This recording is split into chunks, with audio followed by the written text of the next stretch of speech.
When it comes to modern approaches toward faith, God, and spirituality, the Shoah, the Holocaust, has arguably changed everything. Holocaust survivor Elie Wiesel once remarked, "We have all the reasons to give up on man, on faith, and even on God.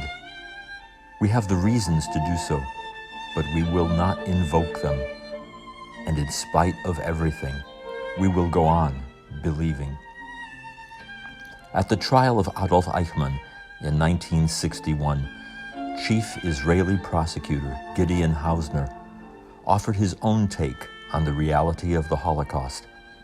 He declared, "I do not stand alone. With me here are 6 million accusers, but they cannot rise to their feet and point their finger at the man in the dock with the cry, 'I accuse,' on their lips. For they are now only ashes, ashes piled high on the hills of Auschwitz and the fields of Treblinka, and strewn in the forests of Poland. Their graves are scattered throughout Europe.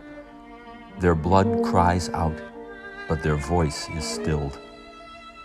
Therefore will I be their spokesman. In their name will I unfold this terrible indictment." There is a Hebrew saying, "The wicked, even at the gate of hell, do not repent."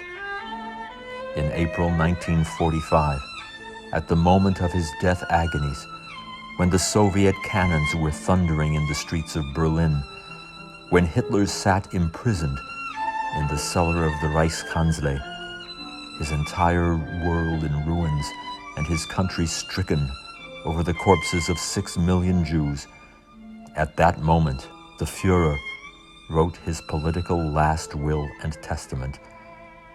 He bequeathed to his people the injunction of eternal hatred for the Jews, and he concluded, "Above all, I enjoin the government and the people to uphold the racial laws to the limit and to resist mercilessly the poisoner of all nations, international Jewry."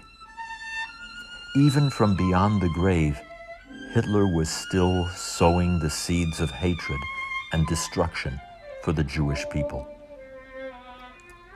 In the Holocaust Video Project, we trace not only the facts of what happened during the dark years of Hitler's Nazi regime, we delve into the deepest questions behind the reality of the tragedy. Indeed, there are no answers, but the questions we raise will resonate forever.